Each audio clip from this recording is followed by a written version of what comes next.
She's here to help spot the animals and enforce the rules. The rules are that everyone remains seated at all times, keep your hands, feet, and other body parts inside the car and refrain from eating, drinking, or smoking. Near the Bronx Zoo, headquarters of the Wildlife Conservation Society, we're working to save wildlife and wild places around the world. Today I'm going to take you on a wildlife tour of Asia, which includes China, India, Cambodia, Pakistan, and Nepal. All without ever leaving the comfort of the Bronx or without a passport. We begin our trip by crossing over the Bronx River. It's 23 miles long and the only freshwater river that runs through the heart of New York. It's home to a lot of ducks, turtles, fish, and migrating birds. As we approach our first exhibit, we have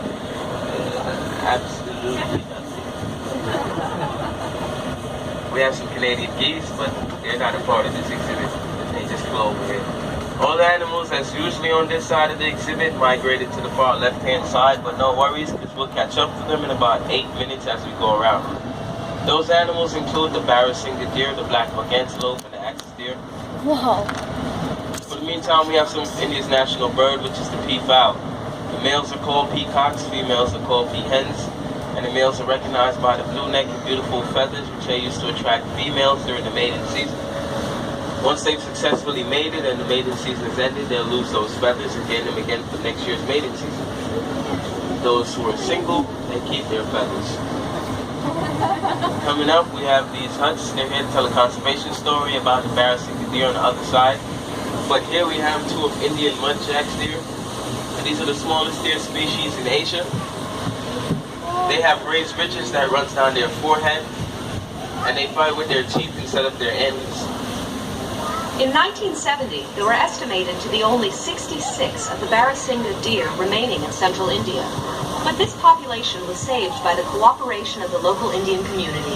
Like the shacks you see here, there were many small farms using space in and around India's Kanha National Park. These people were coming into contact with the deer and the tigers that were also living there. Through cooperation with the Indian government, local communities agreed to relocate their villages. By moving, the farmers still had land to farm, but the tigers and their prey got more room to roam. We all know a species that's extinct no longer exists, like the dinosaur or the dodo bird. Next animals that will be seen are on the verge of extinction, and in fact these horses were actually extinct in the wild and can only be found in captivity. Here we have our Mongolian wild horses, and if you look closely you'll notice that there's a baby. He was born only 6 months ago, and his name is Naren, after the Mongolian sun god. You'll also notice that there's some differences between the appearance of the Mongolian wild horse and our domesticated horses. The Mongolian wild horses have shorter legs, a stockier build, and an erect mane that's missing a forelock. That's a piece of hair that goes over the forehead of the domestic horse. Captive breeding of these wild horses began with a herd of 28 animals in 1901, and the Bronx Zoo received its first animals in 1902. We've maintained that herd ever since. We also began introducing them in the areas of China and Mongolia from zoos in North America and Asia. The Mongolian wild horse are the only true wild horses remaining, which means that they've never been domesticated whatsoever, and they've been a part of our history for some time now. The first accounts of Mongolian wild horses come from rock engravings, paintings, and even cave drawings that date back more than 20,000 years. And the first written accounts were from Tibet, sometime around 900 AD. But these horses remained largely unknown and unnamed to the Western world for many years. During an expedition to Central Asia in 1879, a famous Russian explorer and naturalist, Colonel Nikolai Przewalski, encountered the horse in western Mongolia. Because of his discovery, this species is also known as Przewalski's horse. And though our field researchers sometimes find it difficult to locate the animals that they like to study in the wild, no worries, because I'm here to help pinpoint animals even if they're not in plain sight. As we approach our next exhibit, we'll be on the lookout for two endangered species. One called the gaur and the other the brow-headed deer.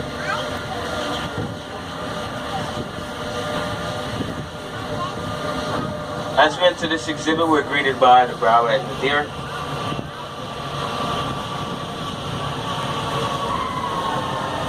We have one male, he's a juvenile, and you can see those Antlers sticking out the forehead. Kind of creepy. They get their name from the curved shape of the male deer antlers, and they're classified as vulnerable due to the lack of a wild diet. Their natural habitat was taken over for farming, and they had to reside on eating farmers' crops, which really wasn't good for them. They lacked the nutrition that they needed in order to stay healthy, and while they were eating, they were starving at the same time.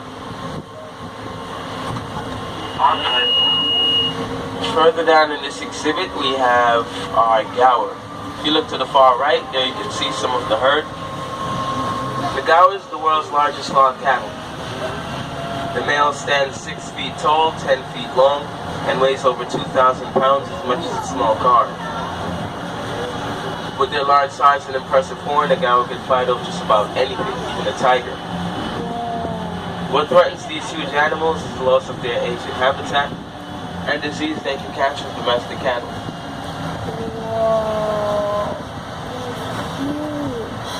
The males have a darker coloration once they mature.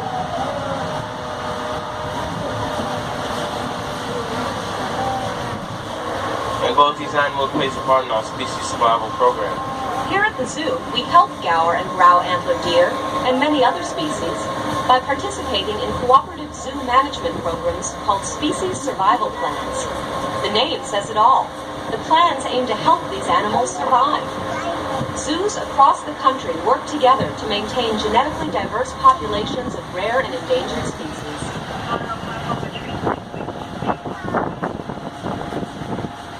This large fence directly in front of us is used to reduce the noise of the city traffic for our next animal. As we come around this bend, we'll be on the lookout for a tiger. Once again, I want to remind everyone to remain seated, as there's absolutely no standing, especially in this exhibit.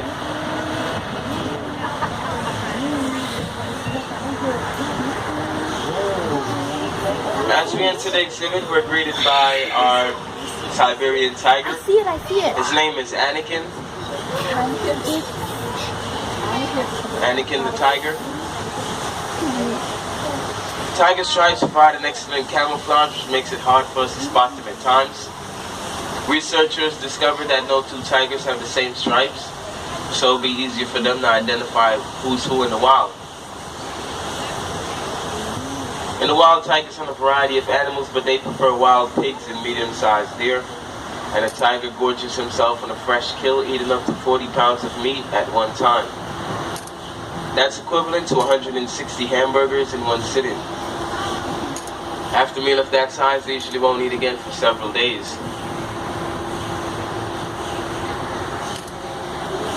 Tigers are extremely territorial, which is why there's only one on display at a time. They usually won't share with anyone, not even a family member.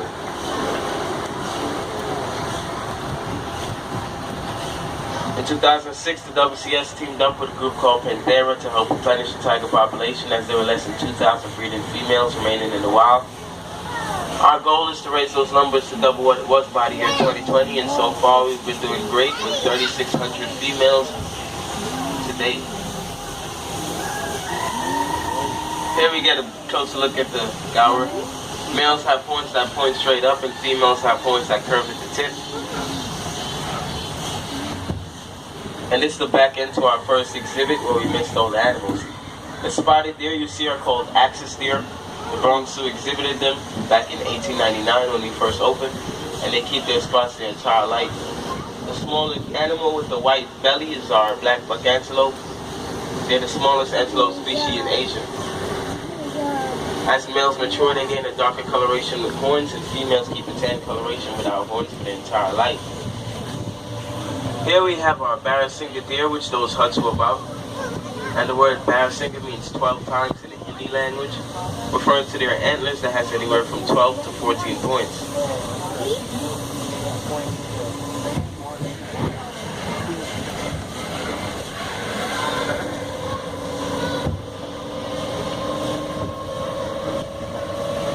Now imagine a pig with upper tusks that erupts through their snout and curve backwards towards its eyes.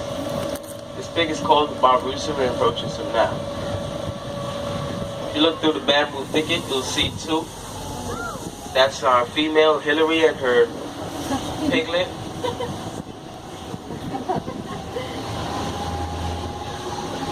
They have very little hair on their body, and that allows them to blend in with the modern rocks in the exhibit. In our second exhibit, we have our male Barbaroussa. His name is Hillshire. These animals are native to the island of Sulawesi, and they're very shy. If it was hard for you to spot the Barbaroussa, no worries, because our next animals will be impossible for you to miss. Here we have our Asian elephants, Patty and Maxine.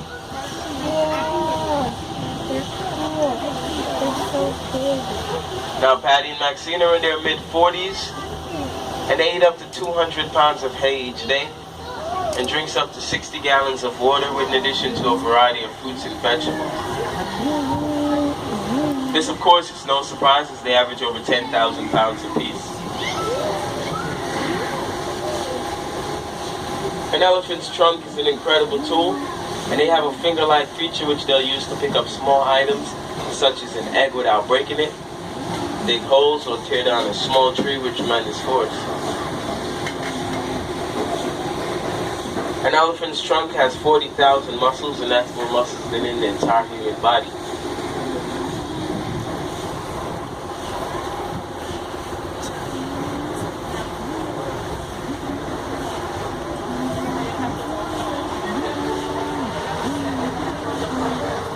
In our next exhibit, we have our Indian rhino. It appears she's on the other side, so I'll speed up to catch up to her. Today in India, Nepal, about 2,000 of these rhinos survive. Here at the Bronx Zoo, we care for 5 of these endangered animals. Caring is one thing, but breeding is a huge challenge, especially for a female rhino who's pregnant for 16 months. After being pregnant almost a year and a half, she'll give birth to a baby weighing anywhere from 100 to 150 pounds.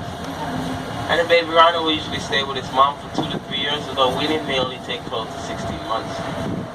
We've had 11 baby rhinos born here, with our newest calf being born in the summer of 2013. And get your cameras ready, because here we have Callie. She's our Indian rhino. One of the first born here at the Bronx Zoo back in 1986. She's now a grandmother.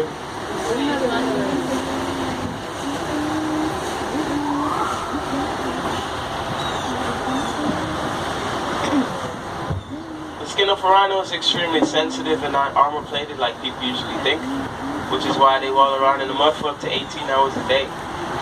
The mud adds extra layer of protection against sunlight and insect bites.